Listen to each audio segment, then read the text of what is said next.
Today I'm going to be doing a giant 50 anime collage. All the animes in here are animes that I really like, though there are more animes that aren't mentioned in here that I also really like. I'll talk briefly about 25 of the animes that are in this collage, giving a couple main points for why I really like that anime.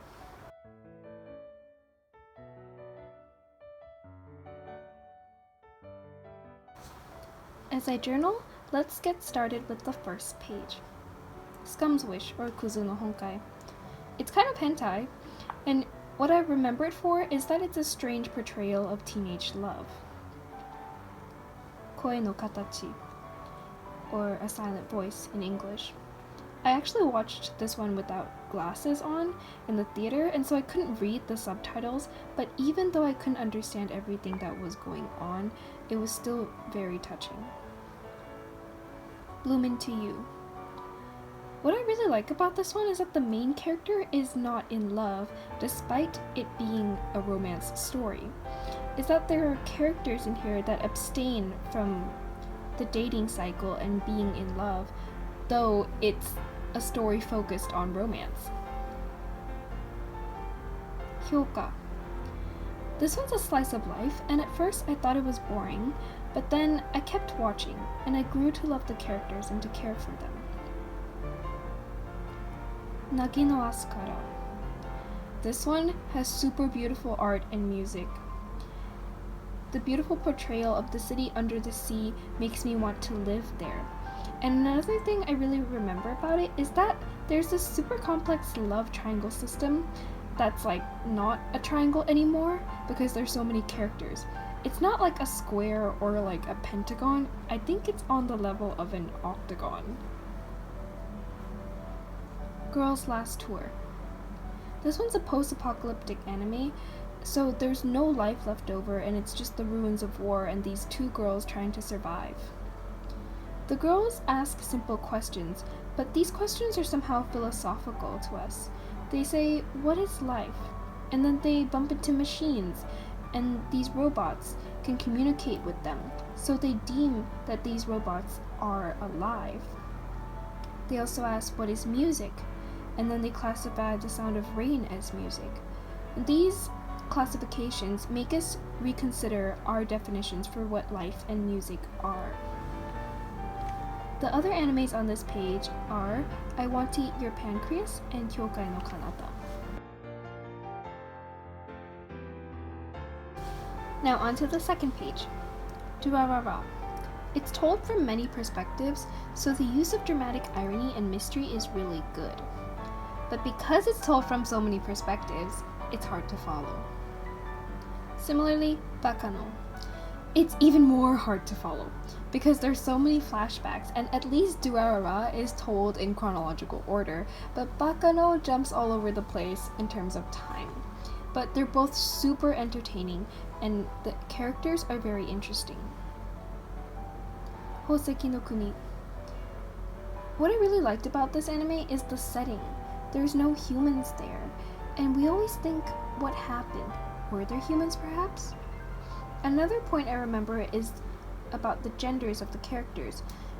It's not very clear what gender the jewels are, but when you think about it, the jewels don't need genders. They're genderless in a way because they're immortal and they do not have a need for sexual reproduction. The third point is that there's the character of the teacher who's very mysterious and we don't really have any clues as to who he is. Katana Gatari. What I like about this one is that the characters are absurd, and coupled with the action, it becomes very entertaining. Death Parade. This one's about how we judge the dead, and they talk about how in the afterlife there is no heaven or hell. Simply, we either go to the void, which is this bottomless pit of darkness, or we get reincarnated. It's kind of messing with the ideas of religion that we know so well. Another way to look at it is that this anime is exploring how we can judge people either dead or alive. The other animes on this page are Samurai Champloo, Dororo, Ping Pong the Animation, Mushishi, and Shinsekai Yori.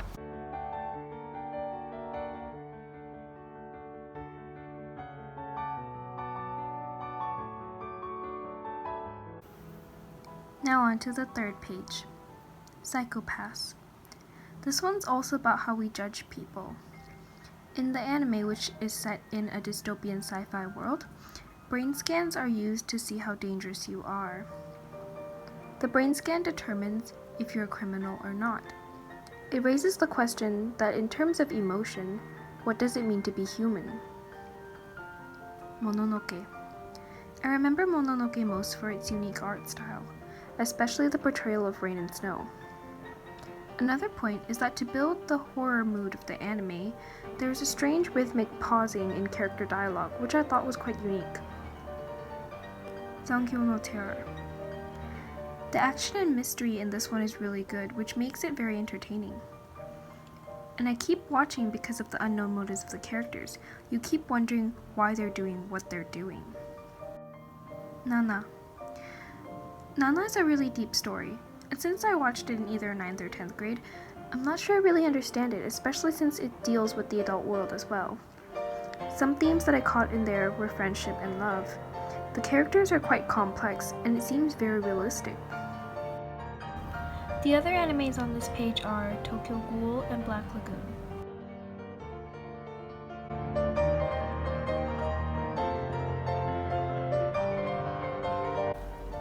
A couple days later, I decided to continue journaling on the 4th page.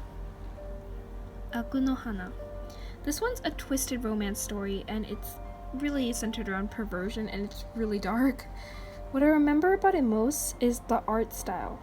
Something about it being that the surroundings in the background were done in really detailed style.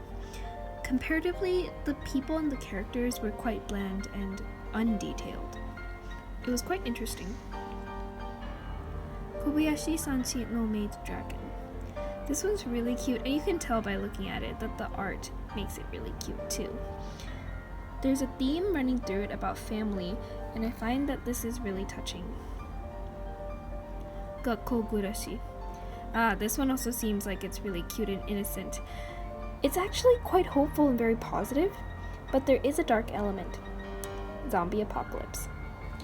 If you want to know what I mean by that, you should watch. Amnesia. I don't actually like Amnesia as much as I like most of these other animes in this collage, but I do remember it for one thing.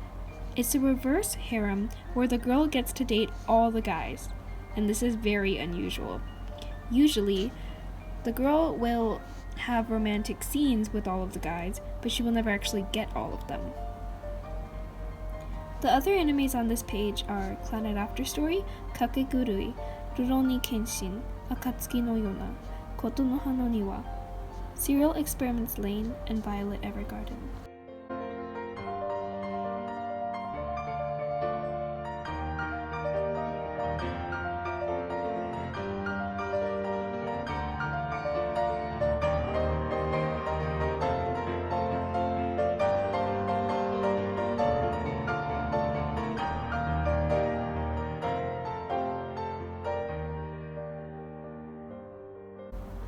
Now onto the 5th page, Ghost Hound. This one's an interesting blend of science and religion and fantasy, and I find that it's a very different experience from other animes I've watched because this blending was done very well. Similarly, the Tatami Galaxy. This one has episodes with a repeating element to them, and only at the end of the whole series did it make sense. In terms of artisticness, the use of repetition makes it very high quality for me, though it is not that entertaining. Ajin. This one's bloody and it's action-packed, which makes it entertaining. And what I remember it for is the new take on immortality.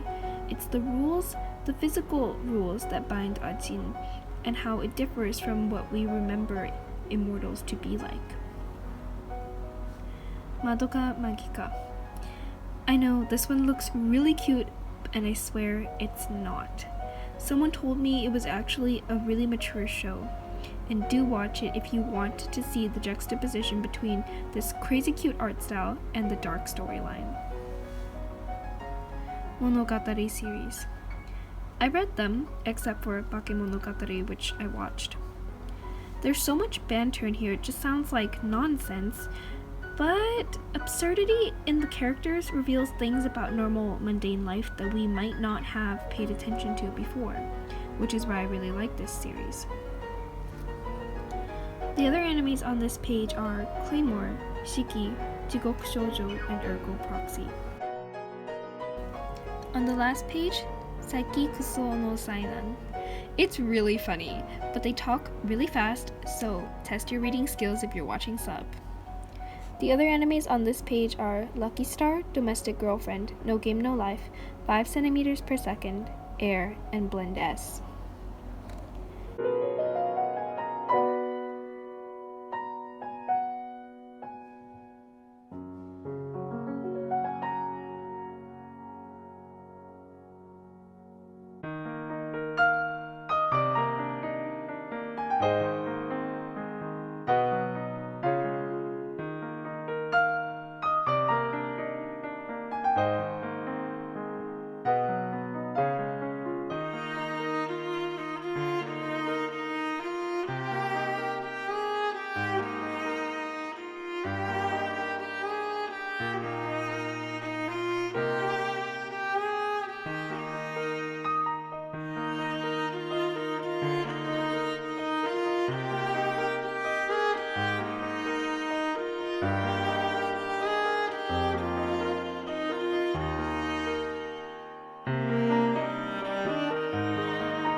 And here's the final flip through. I hope you enjoyed and thank you for watching.